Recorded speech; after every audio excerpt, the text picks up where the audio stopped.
सामने आपको एक आइस क्यूबर मशीन दिख रही होगी। आइस क्यूबर मशीन में दिक्कत क्या आ रही, सबसे पहले तो इसमें देखिए इसकी वायरिंग भी हिट हो गई है। और दूसरी बात क्या हो रहा है इसमें, ये वायरिंग का इसमें जो आपको हीटिंग दिख रहा है, ये वायरिंग हिट हो गई। रिले भी हम इसकी बदलेंगे और वायरिंग भी करेंगे, ठीक है। और दूसरी बात ये क्या कर रही है, पानी नहीं ले रही। देखिए यहाँ सोलोनॉइड वाल्व लगा हुआ है, ये पानी नहीं ले रहा है। अभी क्या हमने इसको पूरी तरीके से चेक भी कर लिया, पर ये पानी दे नहीं रहा है। उसके लिए हमने क्या करा था, देखो यहाँ से पानी की सप्लाई हमने अभी डायरेक्ट ले ली थी, इसको डायरेक्ट दे दी थी, तो ये पानी से ये काम कर रही थी। एक तो हमारा सोलोनॉइड वाल्व इसमें काम नहीं कर रहा, वो भी हम बदलेंगे, ठीक है। और उसके बाद इसमें वायरिंग भी हम करेंगे और इसकी पूरी सर्विस भी करेंगे, और इसमें क्या क्या दिक्कत आती है वो भी समझेंगे। आप ध्यान से समझ लीजिए, क्योंकि आइस क्यूबर के बहुत कम वीडियो होते हैं। देखिए सबसे पहले हम अब क्या करते हैं, इसमें हमने पानी का सेंसर बाहर निकाल लिया। पानी के सेंसर को बाहर निकाल के हमने अभी क्या किया, जहाँ से देखिए पानी हमने डायरेक्ट जोड़ लिया, जैसे मशीन में जुड़ा रहता है वहीं से पानी के थ्रू जो डायरेक्ट था वो हमने हटा दिया।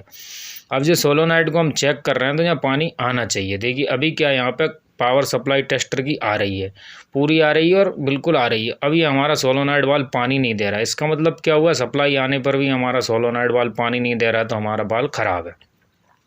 अब हमको क्या, ये बाल बदलना पड़ेगी। बाल बदलने में कुछ भी नहीं, जहाँ से खोला वहीं दोबारा कसते हैं। और ये पंखा भी आवाज़ कर रहा है, हमको ये पंखे भी दोबारा सर्विस करने पड़ेंगे। चूँ चूँ की आवाज़ कर रहा है, देखिए।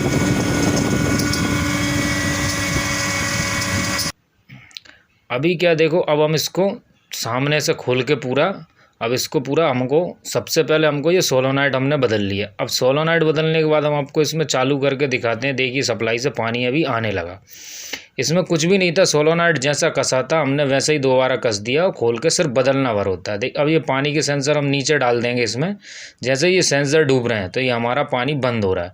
सिर्फ इसमें प्रॉब्लम क्या थी, अभी सिर्फ हमारा सोलोनॉइड वाल्व काम नहीं कर रहा था, यदि पानी नहीं आ रहा टेस्टर लगाने पर भी। आपको इतना समझना बहुत ज़रूरी है कि देखो अभी सोलोनॉइड वाल्व से पानी हमारा आना बंद हो गया। अब जैसे ही हम इसको ऊपर कर लेंगे तो चालू। फिर दूसरी चीज़ भी समझाता हूँ आपको, कभी भी इस आइस क्यूबर में स्कॉटमैन के में दिक्कत आए तो ये ड्राइंग बनी हुई है। आपको ड्राइंग यदि पढ़ना आती है तो आप इसकी कोई भी प्रॉब्लम बड़ी आसानी से सॉर्ट कर लोगे। ड्राइंग आपको समझ में आनी चाहिए, जिसको ड्राइंग समझ में आ जाएगा वो किसी भी चीज़ की वायरिंग फटाफट समझ लेगा, क्योंकि साइड में लिखा होता है कि कौन सी चीज़ का क्या कोडिंग होता है, कोडिंग के हिसाब से ड्राइंग होती है। अब ये फ़ैन आवाज़ कर रहा था, हम इसको खोलेंगे। खोलने के लिए हमको क्या रखना पड़ेगी, सबसे पहले ध्यान हमको वायरिंग का रखना पड़ेगी। जहाँ से हमने वायरिंग खोली वहीं कसेंगे। क्योंकि इसमें क्या होता है, ये दो टाइप से चलती है, एक डिफ्रॉस्ट पे चलती है और एक कूलिंग मोड पे चलती है। डिफ्रॉस्ट पे जब ये जाती है तो ये फ़ैन बंद हो जाते हैं और इसकी जो हीटिंग है वो दूसरी तरफ चली जाती है, या कूलिंग होती है उस तरफ। अभी हमने ये फ़ैन खोल लिया, इस फ़ैन खोल के हम इसको घुमा के देखते हैं तो ये थोड़ी हार्ड घूम रही है। हार्ड घूम रही है मगर जाम नहीं हुई, हार्ड घूम रही है। अब हम क्या करेंगे, इसको खोल के पूरा हमने देखा, देखो उसमें कुछ भी नहीं हुआ है। हल्का सा इसका ऑयल सूख गया तो इसलिए आवाज़ कर रहे हैं। अभी कटी वगैरह कुछ भी नहीं है, तो हम इसमें कुछ नहीं करेंगे, थोड़ा सा साफ़ करके इसको इसमें ऑयल डाल देंगे। ऑयल डालने के लिए आपको उतना ही ऑयल डालना है इसमें जितनी ज़रूरत हो।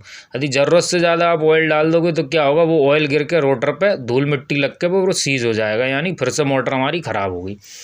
अब हमने कुछ भी नहीं किया इस मोटर में, सिर्फ इसको साफ़ करके थोड़ा सा इसमें ऑयल भर दिया है। इसमें जो ऑयलिंग की कमी थी हमने ऑयलिंग कर दी, तो हमारी मोटर में जो साउंड आ रहा था चीची का वो ख़त्म हो गया। अब हम इसकी कॉइल धो देंगे। सबसे अच्छी बात ये, आपको बिल्कुल फ़ैन वैन सब खुला तो इसकी कॉइल धोना बिल्कुल ना भूलें, क्योंकि आइस क्यूबर में आपको कॉइल का पानी आर से पार बिल्कुल अच्छे से निकल जाना चाहिए, इसकी पूरी गंदगी निकल जाना चाहिए। देखिए जैसे हम धो रहे हैं, इसकी आप यदि पूरी सर्विस कर दोगे ना आइस क्यूबर की अच्छे से, तो आपको जो कंप्लेंट आ रही है ना वायरिंग हिट वगैरह की, ये नहीं आएंगी। क्योंकि जो ओवर करंट हो रही थी, ओवर एम्पियर हो रही थी, क्योंकि इसकी हीटिंग सही से पास नहीं हो रही थी। अब आती है वायरिंग की बारी। देखिए जो आपको रिले दिख रही है यहाँ पे, इसको बॉक्स टाइप रिले बोलते हैं। इसकी वायरिंग एक तो हिट हो गई है, हिट होने के कारण क्या था, ये ऊपर से इसमें कॉइल चौकेक थी। तो देखिए जो जहाँ से हम खोलेंगे वहीं से लगा देंगे। देखिए इसमें नंबर डले होते हैं, 1 नंबर 2 नंबर 4 नंबर और 5 नंबर। ये नंबर के हिसाब से आपको सामने से जहाँ से नंबर जिस नंबर से खोल रहे हैं उसी नंबर से आपको लगा देना है। देखिए यहाँ पे आपको जो दिख रहा है, जिस हिसाब से नंबर डले उसी हिसाब से इसकी रिले की वहीं कनेक्शन करते हैं आपको। और आपको नहीं आता तो इंटरनेट पे आप रिले बॉक्स टाइप रिले के वायरिंग सर्च कर लें, इसमें वही वाली वायरिंग होती है जो अपने एसी के आउटडोर में होती है और कुछ भी नहीं होती। अब आगे हम चलते हैं। देखिए आपको जो हमने रिले बदली है, जो निकाली है, देखिए ये सिर्फ यहाँ से हिट हुई थी, एक ही पॉइंट हुआ था और दूसरी हमने इसमें नई लगा दी है। यदि हमें थोड़ी देर और होती तो इससे हमारा कंप्रेसर भी जल सकता था और भी कोई कारण हो सकते थे, क्योंकि ये सही से रिले हमारा स्टार्टिंग कर नहीं रही थी कंप्रेसर को। ठीक है, अभी हम इसमें कुछ भी नहीं, सिर्फ रिले और सोलोनाइट के खर्चे से सिर्फ फ्री हो गए। अब देखिए इसमें आपको जो बिल्कुल सही से आइस गिरा रही, देखा पूरा स्लॉट का स्लॉट इसने आइस का गिरा दिया है।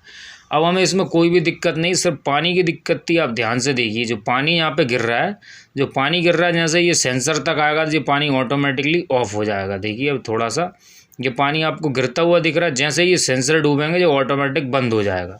इसमें सिर्फ कारण क्या थी, एक तो कॉइल चौकेज हो रही थी और दूसरा हमारा सोलोनाइट इसमें ख़राब हो गया था, पानी नहीं दे रहा था, और तीसरा हमारा फ़ैन सही से नहीं घूम रहे थे, तो ये क्या कर रही थी, ओवर करंट जा रही थी, यानी इसकी हीटिंग बाहर नहीं निकल रही थी सही से। आइस क्यूबर में ये पीसीबी पे पूरे एरर आपको पढ़ना आना चाहिए, जो हमारे काय पे लिखे होते हैं, ड्राइंग पे लिखे होते हैं। देखिए अब हम इसको सबसे पहले हम पानी चेक कर लेंगे। तो हमारा सोलोनाइट वाल्व सही से काम कर रहा है, कमांड जा रही है उसके पास, बराबर जा रही है, जा भी पहले भी रही थी, सिर्फ वो जल भर गया था और कुछ नहीं हुआ था। देखिए अब ये पानी भरेगा, जैसे इस सेंसर से टच होगा तो ऑटोमेटिकली ऑफ हो जाएगा। अब हमारी आइस क्यूबर मशीन रिपेयर होकर बिल्कुल सही हो चुकी है। ठीक है, इसमें ज़्यादा इशू कुछ भी नहीं था, सिर्फ वायरिंग हीटिंग का इशू था और सोलोनाइट का इशू था। अब देखिए आप समझ गए होंगे कि आइस क्यूबर में ज़्यादा दिक्कत कुछ भी नहीं आती है। देखिए अब ये पानी आने वाला यहाँ पर आकर ये अपने आप बंद करा देगा मशीन को। आपको ये पानी का विशेष ध्यान रखना, यदि पानी ओवरफ्लो के मशीन के अंदर गिरता रहा तो जो आइस बनी हुई है वो भी ख़राब हो जाएगी पानी जा के।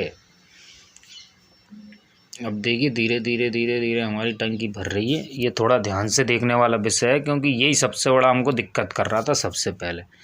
देखिए अब आसानी से हमारा पानी इसमें, ये पानी ऊपर आ गया, जे हमारा बाल अब बंद हो गया। ठीक है, ऑटोमेटिकली सेंसर से टच हुआ बंद हो गया और इसमें हमारी वायरिंग भी पूरी कंप्लीट हो गई। अब हमारी मशीन रिपेयर होकर कंप्लीट है। आइस बनाने के लिए धन्यवाद।